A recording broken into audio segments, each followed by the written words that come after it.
사실 조금 오래된 조사이긴 합니다만 2019년에 목회 데이터 연구소에서 이 교회를 떠난 분들에 대한 설문조사를 실시한 적이 있습니다.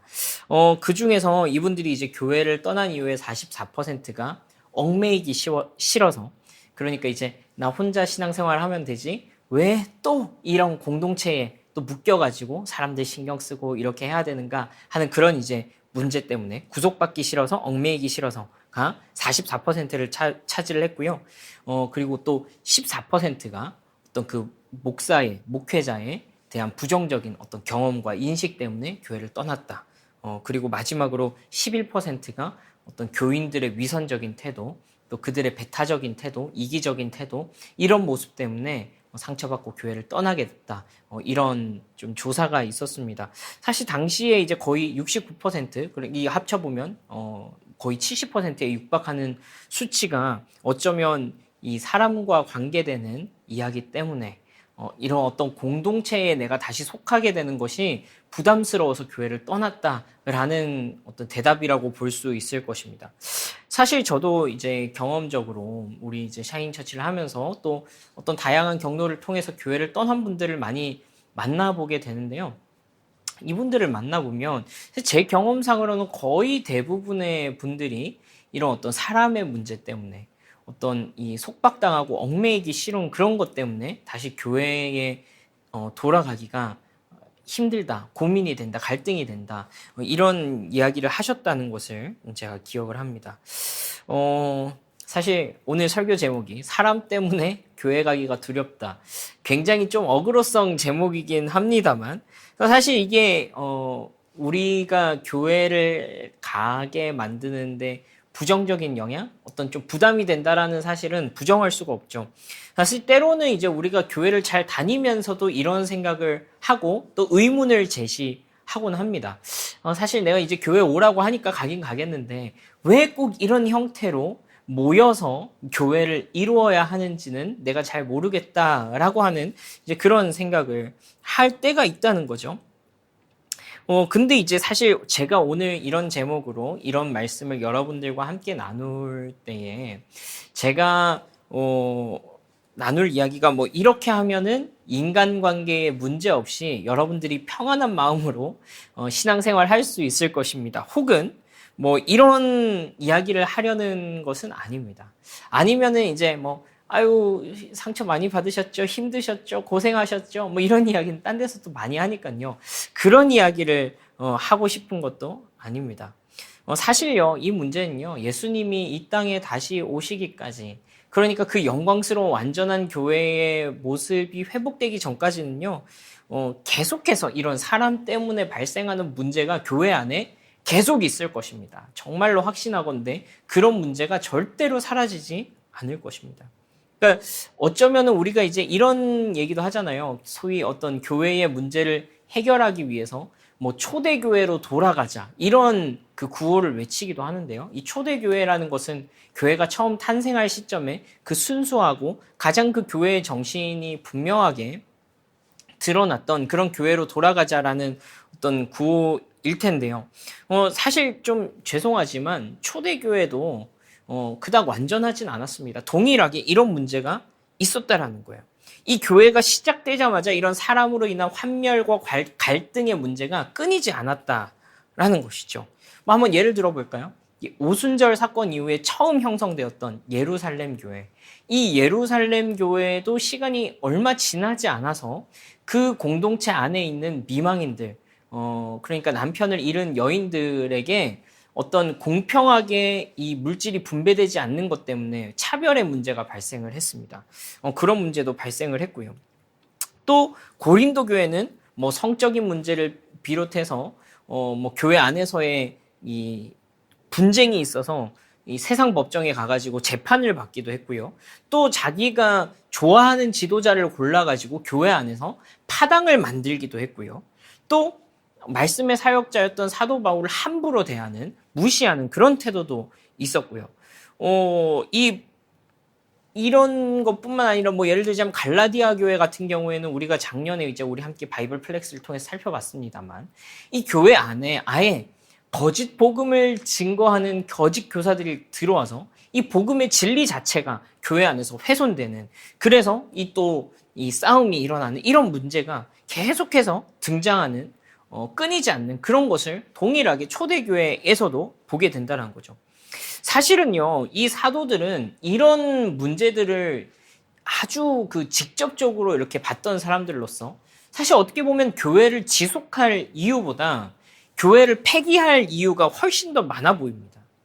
그런데 이 처음 교회의 시작에 함께 했었던 이 사도들과 교회들이 교회를 포기하지 않고 목숨을 지켜서라도 그 교회를 지키려고 했더라는 것이죠. 죽을 고비를 넘겨가면서까지도 교회가 존재하기를 포기하지 않고 오히려 뭐라고 독려하냐면 너희가 모이기를 힘쓰라라고까지 이제 이야기를 합니다. 성경의 기록자들, 그러니까 이 사도들도 여전히 사람 때문에 교회 가기가 두려운 그런 사람들 속에 살고 있었다고요. 그러니까 그들만 특별하게 잘난 교회를 다녔던 것이 아니라 우리와 동일하게 그런 문제 많고 어려움이 있는 교회 속에 있었다고요. 근데 그들을 향해서 하나님께서 여러분의 마음을, 상처 입은 마음에 위로를 해주시기를 바랍니다, 이런 식으로 값싼 위로를 전달해 주는 것이 아니라 오히려 하나님이 성경을 통해서 우리에게 보여주시는 그 아름다운 비전을 보여주는 방식으로 이 교회를 지속하고자 했더라는 것입니다. 여러분, 오늘 이 말씀을 통해서요, 제가 여러분들과 나누고 싶은 이야기도 그런 이야기입니다. 어쩌면 교회에서 지금 발생하고 있는 문제들, 여전히 우리의 이 교회가 지속되는 한 우리의 어떤 인생 속에서 여러 번 이런 것들을 목격하게 될 수도 있을 것입니다. 어쩌면 이 땅에서 완벽한 교회를 보지 못할 수도 있을 것입니다. 그러나 여러분, 그럼에도 불구하고 오늘 우리가 교회이기를, 이 사람들과 함께 하기를 포기하지 않아야 할 이유를 오늘 하나님께서 말씀을 통해서 우리에게 보여주시고 또 위로를 주시고 또 그것을 통해서 다시 한 번 더 소망하고 꿈꿀 수 있는 용기를 주시기를 주님의 이름으로 축복합니다.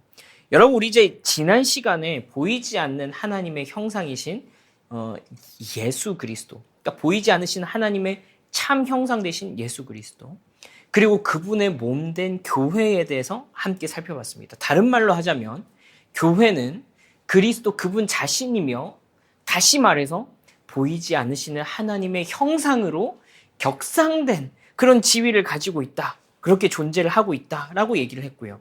또 이건요, 단지 어느 시점에서 생겨난 것이 아니라 창세기 때부터 하나님께서 처음 사람을 하나님의 형상을 따라 만드셨던 그 시점부터 시작해서 요한계시록에 교회가 완성되는 그 장면에서 완성된 어떤 하나의 독특한 인격체로 묘사되는 그 교회로까지의 완성을 이루기까지 하나님께서 한 번도 이 비전을 포기하신 적이 없었다라는 것을 이제 우리가 함께 나눴습니다. 그래서요, 우리가 이 교회 안에서의 일어나고 있는, 우리가 경험했던 그 사람들과의 관계를 속에서 겪었던 이런 문제들을 바라볼 때도 이 최초의 하나님께서 꿈꾸셨던 그 비전이 무엇이었는지로 돌아가서 한 번 더 생각해 볼 필요가 있습니다. 지난 시간에 우리가 함께 읽었던 말씀, 창세기 1장 27절 말씀인데요. 제가 한 번 더 읽어보겠습니다. 하나님이 당신의 형상대로 사람을 창조하셨으니 곧 하나님의 형상대로 사람을 창조하셨다. 하나님이 그들을 남자와 여자로 창조하셨다. 우리가 이제 지난 시간에 하나님께서 사람을 자기의 형상대로 만드셨다라는 것에만 좀 집중을 하고 그들을 남자와 여자로 만드셨다라는 것에 대해서는 다음에 좀 살펴보면 좋겠다, 이렇게 얘기를 하고 넘어갔는데요. 여기에 대해서 조금 더 자세한 설명이요, 창세기 2장에 나옵니다. 제가 읽어보겠습니다. 그래서 주 하나님이 그 남자를 깊이 잠들게 하셨다. 그가 잠든 사이에 주 하나님이 그 남자의 갈빗대 하나를 뽑고 그 자리는 살로 메우셨다. 주 하나님이 남자에게서 뽑아낸 갈빗대로 여자를 만드시고 여자를 남자에게로 데리고 오셨다. 그때에 그 남자가 말하였다. 이제야 나타났구나. 이 사람, 뼈도 나의 뼈, 살도 나의 살, 남자에게서 나왔으니 여자라고 부를 것이다. 그러므로 남자는 아버지와 어머니를 떠나 아내와 결합하여 한 몸을 이루는 것이다. 여러분 사실 이 이야기는요, 작년에 우리 삼위일체 시리즈에서도 제가 잠시 언급을 했습니다만, 우리가 이 교회에 대해서 이야기하면서도 절대로 그냥 넘어갈 수 없는 말씀입니다. 여러분, 우리가 하나님의 형상을 따라 만들어졌다라는 이야기를 하면서요, 하나님께서는 그냥 아담만 만드셨다, 남자만 만드셨다라고 얘기하지 않으시고, 남자와 여자를 만드셨다, 나와 타인을 만드셨다라는 이야기를 하고 있습니다. 그리고 이 둘을 한 몸이라고 표현하고 있다는 사실에 여러분 주목하십시오. 여러분, 우리가 삼위일체 하나님에 대한 신앙을 고백할 때 우리는 이제 이렇게 하나님에 대해서 고백합니다. 우리는 한 분이신 하나님을 믿습니다. 그런데 그 한 분이신 하나님은 세 위격으로 존재하십니다. 성부와 성자와 성령이십니다. 근데 이 세 위격은 섞이거나 혼합되거나 어떤 이렇게 버무려지는 것이 아니라 분명하게 독립된 세 분의 위격으로 구분됩니다. 동일한 본질을 가지신 하나님으로 고백하지만 동시에 세 위격으로 존재하신 하나님으로 우리가 믿고 있습니다. 이게 굉장히 어렵죠. 궁금하시면 삼위일체 시리즈로 다시 돌아가시기를 바랍니다. 우리가 이것을 신비로 고백하고 믿음의 영역으로서 받아들입니다. 이해되는 부분이 아니라는 거예요. 근데요, 여러분, 이 하나님께서 창조하신 인간을 마치 어떻게 표현하고 있냐면 마치 이 삼위일체 하나님을 모방한 것처럼, 그러니까 세 위격으로 존재하시지만 동시에 한 분 하나님이신 그 분으로 우리가 고백하는 것처럼 아담과 하와를 독립된 두 인격체이지만 동시에 한 몸이라고 고백하게 하는 그런 신비한 어떤 신비 가운데로 이 인간 존재를 만드셨다고요. 하나님의 형상을 따라 만드셨다고요. 그래서 하나님의 형상을 따라 만드셨다는 것은 이런 부분이 굉장히 중요합니다. 남자가 여자를 향해서 이 여자의 모든 본질이 자신과 동일하다는 것을 고백합니다. 이 사람 뼈도 내 뼈요, 살도 내 살이구나. 넌 나와 하나다. 넌 나와 동일하다라는 고백을 하고 있는 것입니다. 이 둘은 자신이 한 몸이라는 사실을 인식합니다.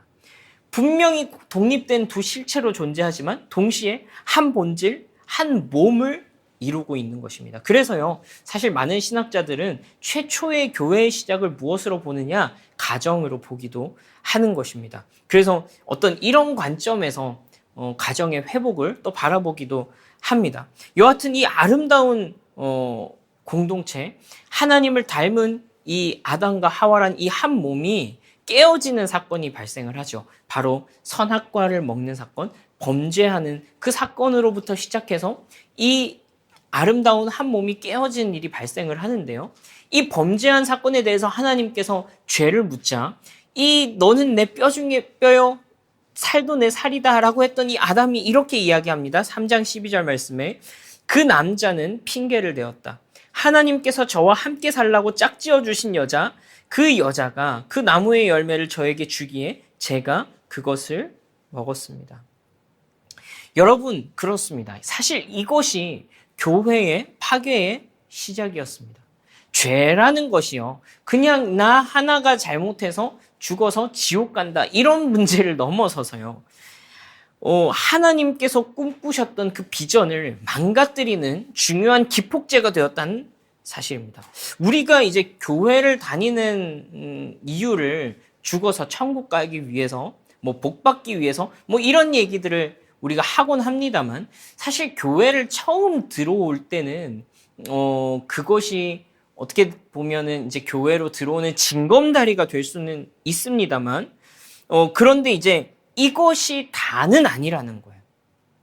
내가 죽어서 천국 가는 것, 이것이 복음의 전부가 아니라는 거예요. 예수님이 우리 죄를 위해서 죽으시고 부활하셨다는 것, 그리고 그것이 회복하고자 하는 것의 그 그림은 우리 나 한 사람이 천국 가고 지옥 가는 그것보다도 훨씬 더 큰 그림을 가지고 있다는 것입니다.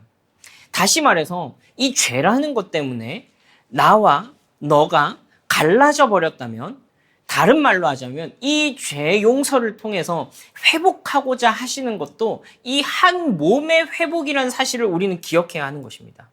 이런 장면이 연출되는 것이 아주 당연한 수순이라는 거예요. 죄의 용서가 우리의 회복이라는 것을 우리가 당연스럽게 이 논리적으로 이러한 그 내러티브 속에서 생각해야 하는 부분입니다. 그래서요, 예수님께서 우리를 위한 죄 용서의 사역, 대속의 사역, 십자가의 사역을 하시기 직전에 하나님을 향해서 마지막으로 기도하신 장면이 있습니다. 이것을 우리는 예수님의 대제사장적 기도라고 표현하기도 하는데요. 이 기도에서 예수님이 이렇게 말씀하십니다.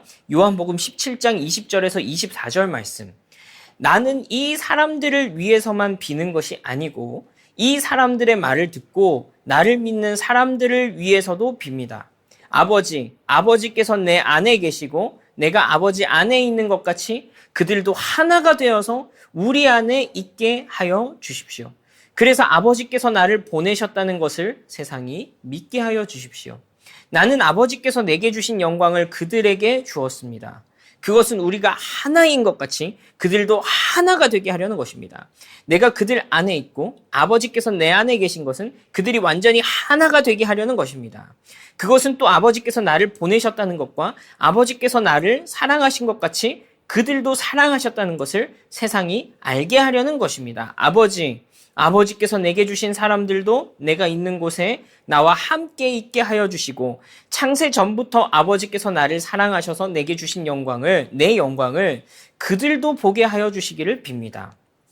그래서요, 여러분, 우리가 조금 많이 돌아오긴 했지만 이런 사전 지식, 창세기 때로부터 예수님께서 이 죄와 죄 용서를 통해서 회복하고자 하신 이 하나됨이라는 이 배경 지식을 깔고서요, 오늘 우리가 함께 읽었던 말씀을 한번 보십시다.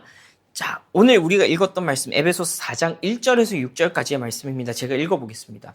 그러므로 주님 안에서 갇힌 몸이 된 내가 여러분에게 권합니다. 여러분은 부르심을 받았으니 그 부르심에 합당하게 살아가십시오.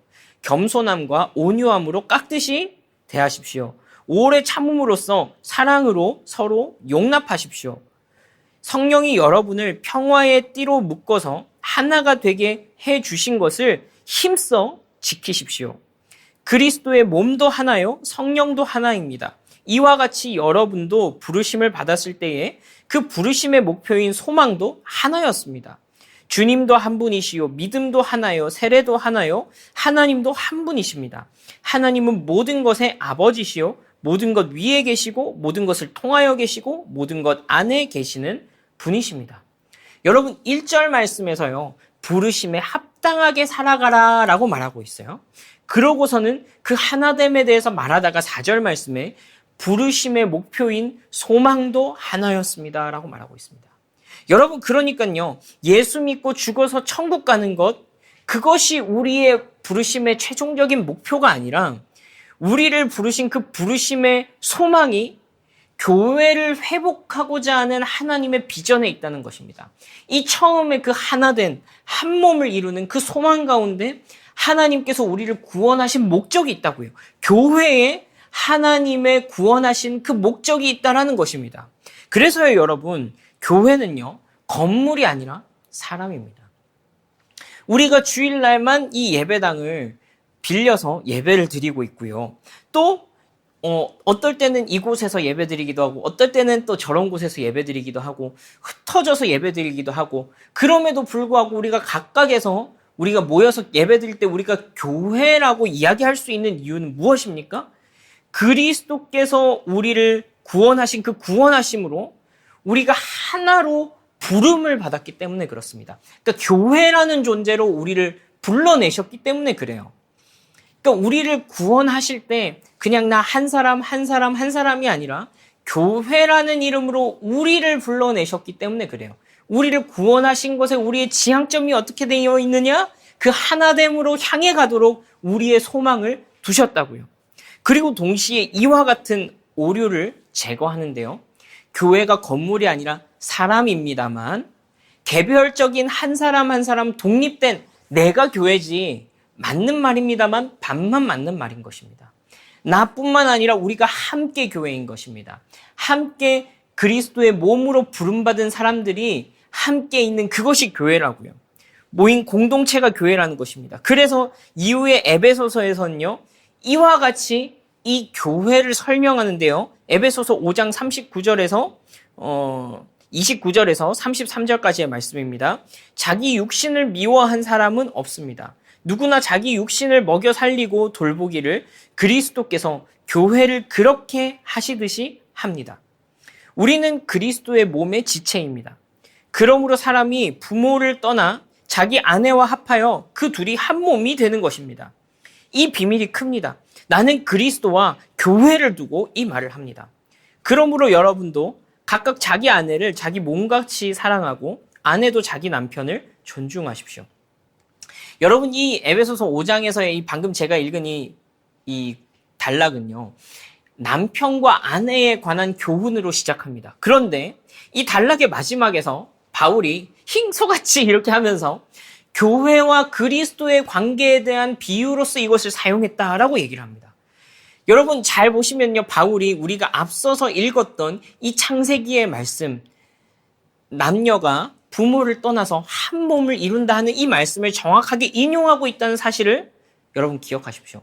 우리가 사실 가정 파괴의 시대를 살고 있어서 이게 잘 와닿지 않지만요, 우리가 이제 어떤 이상적인 부부의 상을 한번 생각해 보자고요. 어떤 부부와 결혼한다는 것, 가정을 이룬다는 것에 한번 생각을 해보자고요. 가정을 이룬다는 것, 어쩌면 그것은 사랑의 결실이 아니라 어쩌면 진정한 사랑이 시작된다라는 것을 의미할 수도 있습니다. 어쩌면 우리가 연애할 때는 한 발을 뺄 수 있는 그런 여지를 두고 연애를 하지만 결혼을 할 때는 이것이 굉장히 법적으로나 또 정신적으로나 강력하게 묶여버리는, 더 이상 한 발 뺄 수 없는 그런 상황이 돼버리죠. 이젠 더 이상 발 뺄 수가 없습니다. 타인의 약점을 내가 품어내야 되고, 또 마치 미처 드러나지 않았던 상대방의 인격적인 결함까지 내가 마주해야 됩니다. 습관과 그 사람의 인생에 쌓여왔던 그 모든 것들이 이제 내 인생 가운데 정확하게 녹여져서 이 사람과 완전히 하나가 되어야 되는 그 상황 가운데 처하게 되는 거죠. 심지어는 상대방의 가정사까지 딱히 빚을 지고 이런 게 아닐지라도 그 가정에서 일어났던 독특한 상처의 문제까지 내가 함께 떠안고 가야 되는 그런 것이 현실이죠. 이렇게 다르고 어쩌면 감당해야 할 그 짐들을 두고서도 사랑으로 이 두 사람이 이렇게 서약하는 것입니다. 아플 때나 건강할 때나 강할 때나 약할 때나 한평생 이 사람을 사랑하고 이 사람에 대한 신의를 지키겠다고, 검은 머리가 팥뿌리가 될 때까지 이 사람과 함께 하겠다고 약속을 하는 것입니다. 어쩌면 우리 자녀들에 대해서도 마찬가지죠. 이 자녀들에 대해서는 이 아이가 어떤 아이로 성장할지 우리는 다 알 수 없습니다. 그저 최선을 다할 뿐입니다. 어쩌면 이 아이와 철천지 원수가 될 수도 있겠죠. 최악의 상황에서는요. 싸우고 지지고 볶고 할 것입니다. 그러나 우리는 어떻게 합니까? 이 아이를 끝까지 사랑하기로 마음 먹습니다. 그렇게 이제 가정이라는 것이 이루어져 가는 것이죠. 그래서 어쩌면 이 결혼이라는 것이 사랑의 완성, 사랑의 결실, 글쎄요. 제가 봤을 때는 이것은 무조건 사랑의 시작이 맞는 것 같습니다. 그래서 상대방에게 일방적으로 내가 받아내겠다. 나는 사랑받겠다. 나는 위로받겠다. 나는 이해받아야만 된다. 나는 저 사람에게 이런 것을 받아야 된다라는 생각으로 결혼하면은 이 결혼은 지속하기가 쉽지가 않습니다. 상호 간에 이러한 마음을 함께 가질 때 가능한 것이죠. 그래서 진짜 사랑은 언제 이루어집니까? 내가 사랑할 때, 그리고 내가 이해해 줄 때, 그리고 용납할 때 진짜 이 사랑이라는 것이 이루어지는 거죠. 사실 교회를 이룬다는 것도 이것과 같습니다.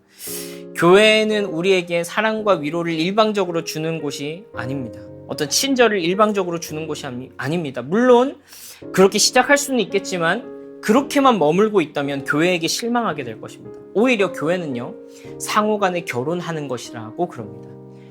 우리가 성찬 때마다 그리스도의 살과 피를 함께 한 몸에서부터 나눠 마시면서 우리가 한 몸임을, 영적으로 마치 결혼한 자들과 같음을 우리가 매주마다 확인하고 있습니다.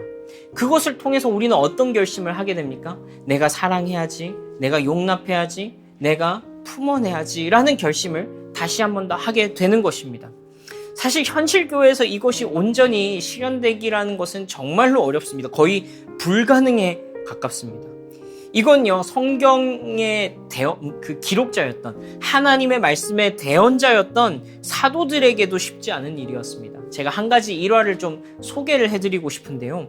사도행전 말씀을 제가 한번 읽어드리겠습니다. 15장 36절에서 39절 말씀입니다. 며칠 뒤에 바울이 바나바에게 말하였다. 우리가 주님의 말씀을 전파한 여러 도시로 신도들을 다시 찾아가서 그들이 어떻게 지내고 있는지를 살펴봅시다. 그런데 바나바는 마가라는 요한도 데리고 가려고 하였다. 그러나 바울은 밤빌리아에서 자기들을 버리고 함께 일하러 가지 않은 그 사람을 데리고 가는 것을 좋게 여기지 않았다. 그래서 그들은 심하게 다툰 끝에 서로 갈라서고 말았다. 바나바는 마가를 데리고 배를 타고 키프로스로 떠나갔다. 여러분, 이 바울이 3차 전도여행까지 이제 전도여행을 하는데요. 1차 전도여행 때, 첫 번째 전도여행 때 있었던 일입니다. 바울은요, 1차 전도여행 기간 중에 이 일정이 너무 고됐던 것 같아요. 낙오해버렸던 이 마가를 더 이상 함께 할 수 없다라고 판단합니다. 이 마가에게 심각하게 실망하고 이 사람은 하나님의 일에 적합하지 않은 사람이라고 딱 규정을 지어버립니다. 근데 이제 바나바는요, 사실 이제 이 마가가 사촌동생이긴 한데 어쨌건 이 마가를 다시 품어줘야 된다, 함께 가고 싶다라는 그런 입장이었습니다.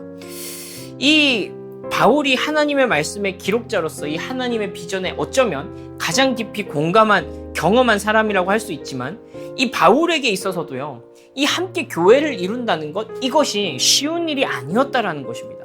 교회가 된다라는 것은 그만큼 힘든 일이라는 거예요.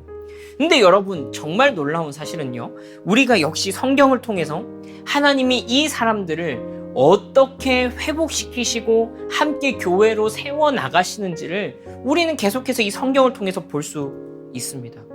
하나님께서는요, 이 사람들을 하나로 만드시는데요, 빌레몬서에서는 이런 식으로 기록되어 있습니다. 마가는 나의 좋은 동역자다, 이렇게 부르고요. 또 디모데후서에서는요, 디모데를 향해서 지금 바울이 감옥에 갇혀 있는 중에 이제 디모데에게 편지를 쓰거든요. 마가가 나에게로 좀 오면 좋겠다. 나한테 마가를 만나면 나한테 좀 오라고 해줄래? 그가 나한테 굉장한 도움이 되고 있어, 라고 이야기를 하고 있습니다.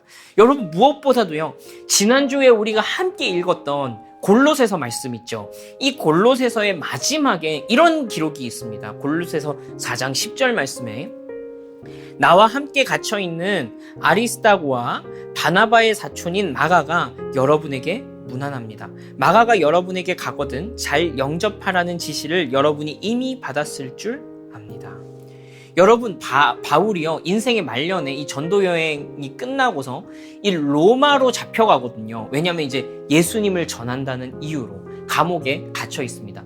아마도요, 오늘 이 골로새서 말씀해 보니까요, 아리스다고와 바나바가 바울과 함께 갇혀 있다라고 하는 것으로 봐서는요, 바울의 이 갇혀 있는 곳에 지근거리에서 이 바울에게 옥바라지를 하는 그런 도움을 주고 있었던 것으로 보입니다. 그런데 이 바울이 이 골로새 교회에게 보내는 편지, 이 옥중서신을 바로 이 마가가 전달해 줄 것을 이 말씀에서 암시를 하고 있어요. 마가가 여러분들에게 가거든 잘 영접하세요 하고 한 번 더 언지를 주고 있는 것입니다. 그래서 이 바울이 자기 이 하나님의 말씀을 기록한 이것을 교회에게 전달하는 이 중요한 임무를 하는 것으로 이제 마가를 선택해서 그와 고생을 함께하고 가장 중요한 임무를 주는 이 동역자로 함께하고 있는 것을 볼 수 있습니다. 그리고 이 어려움을 통해서 중간에 낙오했던 이 마가는 어떻게 성장합니까? 바로 우리가 잘 알고 있는 이 마가복음의 기록자로서 예수님의 이야기를 후대에 남기는 그런 놀라운 하나님의 일을, 성경의 기록자가 되는 그런 영광을 안게 되죠. 여러분, 사람 때문에 교회를 떠난 사람들이 너무 많습니다. 교회에 실망해서 상처받아서 교회를 떠난 사람들이 정말 많죠. 어떤 신학자는요, 그래서 교회에 대해서 하나님의 가장 무모한 도전이다라고까지 그렇게 표현을 했습니다. 그만큼 쉽지 않은 일이죠.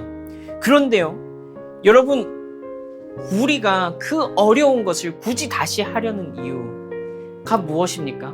우리에게는 사람으로 인한 문제가 없을 것이라고 확신하기 때문에 그렇습니까?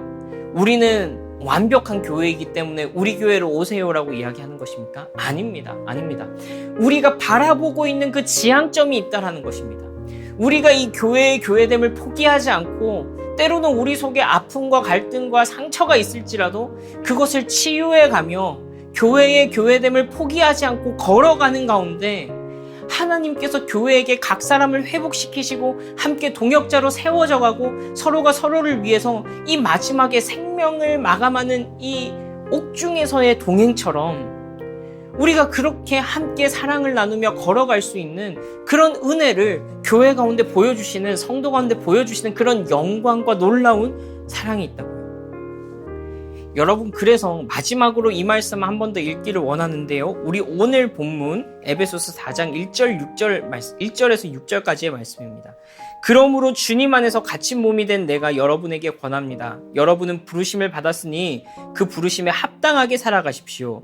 겸손함과 온유함으로 깍듯이 대하십시오. 오래 참음으로써 사랑으로 서로 용납하십시오. 성령이 여러분을 평화의 띠로 묶어서 하나가 되게 해주신 것을, 이미 우리를 하나로 부르신 것을 힘써 지키십시오. 그리스도의 몸도 하나요, 성령도 하나입니다. 이와 같이 여러분도 부르심을 받았을 때에 그 부르심의 목표인 소망도 하나였습니다. 주님도 한 분이시요, 믿음도 하나요, 세례도 하나요, 하나님도 한 분이십니다. 하나님은 모든 것의 아버지시요, 모든 것 위에 계시고 모든 것을 통하여 계시고 모든 것 안에 계시는 분이십니다. 여러분, 이 불가능해 보이는 도전, 하나님의 이 삼위일체적 하나됨에 우리를 그분의 형상으로 참여시키신 그 영광이 우리의 그간 있어왔던 그 아픔과 상처를 회복시키시고 우리로 하여금 다시 한 번 더 교회에 대한 꿈을 꾸고 이 무모해 보이지만 영광스러운 도전을 다시 한 번 더 도전해가는 그런 은혜와 영광이 우리 가운데 있기를 바랍니다. 우리 지금 이 시간 들은 말씀을 기억하면서 함께 기도하실 때요, 하나님, 우리 속에 이 교회로 인한 상처와 아픔과 회복, 이것을 넘어서서 하나님께서 교회를 향하신 이 부르심의 소망과 우리를 하나로 부르신 그 영광이 무엇인지 내가 이 교회를 교회로서 살아가면서 이것을 점점 더 누릴 수 있는, 그래서 내가 교회됨을 포기하지 않을 수 있는 그러한 은혜를 허락하여 주십시오. 우리 샤이닝 처치도 그런 교회가 되게 하여 주십시오. 우리 그렇게 한번 기도하면서 나아가시겠습니다. 함께 기도합시다.